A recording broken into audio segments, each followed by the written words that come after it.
Mga kabiday, sa magandang oras sa lahat at welcome po sa aking channel. Ito po, magandang balita po ito, mga kabida, para ho sa mga supporters ni dating Pangulong Rodrigo Roa Duterte.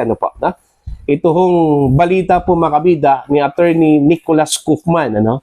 Patungkol po ito sa interim release po ni dating Pangulong Rodrigo Roa Duterte, yung kanyang hong application po, dyan po sa International Criminal Court. Sinabi po, mga kabida, ni Attorney Nicholas Guzman, baka ngayong buwan daw, maglabas na po ng desisyon ito pong International Criminal Court patungkol ho doon sa kanila pong application. Despite dito ho sa pagtutol ho ng prosecution po, mga kabida. Okay? Eto, babasahin ko lang po ito hong article po, mga kabida, ng unofficial Ronald Bato del Rosa solid supporters. Okay? Ito po, posted po ito 13 hours ago, mga kabida.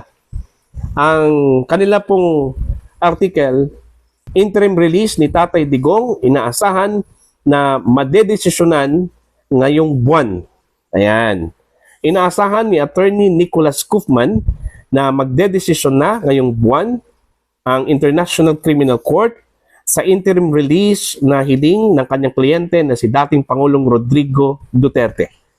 Ayon kay Guzman, mabilis lamang dapat madesisyonan ang interim release, lalo na't nakasad ito sa Rome Statute, mga kabida. Ito po, yung sinabi po ni Attorney Guzman, mga kabida.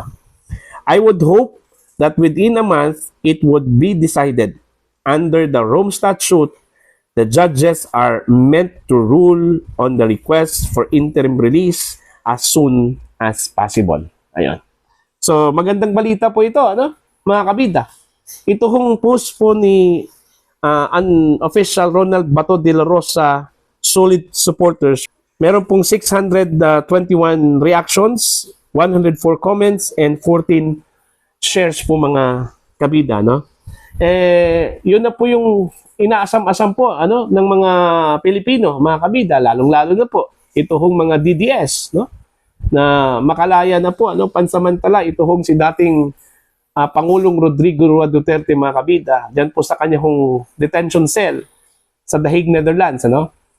Despite dito ho sa opposition po ng prosecution, kasi hindi naman po inaasahan po, mga kabida, ng defense na mag-oppose ito hong opposition, kasi ang sabi po ni Attorney Nicholas Guzman, originally, hindi ho dapat o hindi po nag-oppose ito hong prosecution po, mga kabida. Subalit nagtataka na lang po sila kasi nung nag-submit po sila ng reply, ito hong prosecution, itutol na po sila dito ho sa application for interim release. Wala naman pong problema kasi karapatan naman po ng prosecution yon, mga kabida. Sa ilalim po ng Rome Statute, kailangan pong hilingin po ng korte ang panig po ng prosecution kung sakaling meron pong application for interim release, ito hong defense, mga kabida. At hindi lang po prosecution ang dapat hingan po ng reaction dito, pati yung mga kaanak po ng mga biktima, mga witnesses, mga kabida. Okay, kasi yung factor kasi yung approval po ng interim release dito ho sa decision po, mga kabida, ng parties, prosecution, witnesses, family of the victims, mga kabida. Kasi hindi ho basta-basta itong decision po ng korte, Unang-una po, meron na pong precedent, okay? Bad precedent ang ICC po pagdating ho sa approval ho ng interim release, mga kabida. Gaya ng sinabi ko po nung previous vlogs ko, mga kabida, na meron na pong hindi magandang experience ito pong International Criminal Court pagdating ho sa pag-approve, mga kabida, ng interim release. Kung naalala po ninyo, yung application po ng isang detainee po nila, isang dating presidente po ng isang bansa sa South Africa, kung saan nag-apply po ng interim release po, mga kabida, tapos inaprubahan po ng ICC, ang nangyari po, hindi na po nagpakita, Okay? Bigla hong naglaho. Pati yung mga witnesses, biglang naglaho po, mga kabida. Kaya nga, meron po silang bad experience pagdating ho sa pag-approve ng interim release lately lang po, Although, may mga pag-approve in the past ng interim release kasi karapatan naman po 'yon ng mga akusado po mga kabida, ng mga detainees. Yun din yung nakasaad po sa Article 59 po sa Rome Statute po mga kabida. Na dapat bigyan ho ng pagkakataon ito hong mga akusado, mga arrested persons, detainees ng ICC na makapag-apply for interim release po. Pero pagdating ho sa approval, discretionary po 'yan Okay, ng court, ng International Criminal Court po. Hindi ho pwedeng diktahan kahit kaninong party ito hong International Criminal Court pagdating ho sa pag-approve doon ho sa interim release mga kabida. Kaya nga despite dito ho sa opposition, naniniwala pa rin yung depensa na magdedesisyon ang International Criminal Court ayon sa nararapat po mga kabida, kung ano yung nakasaad po sa Rome Statute. Hindi ho ayon po sa dikta, ayon po sa pressure mula sa iba't ibang bahagi po ng mundo okay, na ayaw ho na makalabas ito hong si dating Pangulong Rodrigo Roa Duterte. 'Di ba? Kahit na po yung Pilipinas, kahit na po yung plano ho ng House of Representatives na aprobahan ito hong opposition ho sa interim release application po ni dating Pangulong Duterte kasi may isinampa kasing resolution dyan dyan po sa House. Okay, magdedepende po yan kung aprobahan po yan ng House of Representatives pagdating ho ng session ng 20th Congress po mga kabida. Sa tingin ho ng depensa, hindi po yan factor.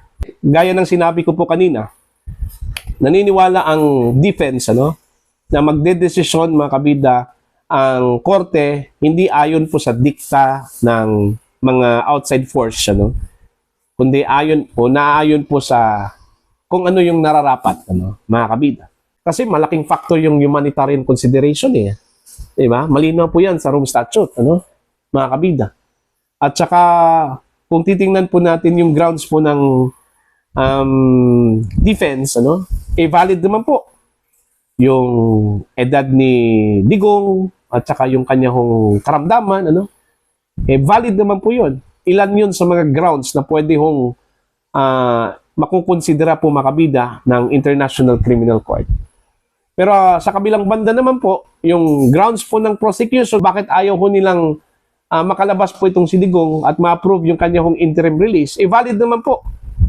Okay, valid naman po yun, mga kabida. Pero dito na ho magkakatalo sa weight, sa bigat, mga kabida. Ito hong humanitarian consideration versus dito ho sa safety po ng mga witnesses, mga kabida, mga kapamilya po ng nabiktima daw nitong war on drugs ng dating Pangulong Rodrigo Roa Duterte. So, in short, at the mercy po ng korte po yan. Okay? Yung decision po mga kabida nitong buwan na ito, at the mercy of the International Criminal Court po yan. So, ipagdasal na lang po natin na sana makapag-desisyon ng maayos ito hong ICC mga kabida dito ho sa interim release po ni dating Pangulong Duterte. Although, positive naman, confident naman ito hong mga abogado po ni Digong na mapagbigyan po si Digong sa kanya hong kahilingan po mga kabida. Okay? Kasi valid naman yung grounds. Alright? So para po sa inyo, ano po ang inyong masasabi, ang inyong opinion patungkol dito sa nalalapit po na pagdesisyon po o pagpapalabas po ng desisyon ng International Criminal Court dito ho sa interim release application po ni dating Pangulong Rodrigo Roa Duterte. Sa palagay ba ninyo, ma-approve po ito o ma-deny po ito mga kabida? Click comment down. Sa mga hindi pa po subscribers sa akin channel, please subscribe. Just click the subscribe button, click the notification bell, click all para updated po kayo mga kabida sa aking mga uploads. Maraming salamat po sa inyo lahat.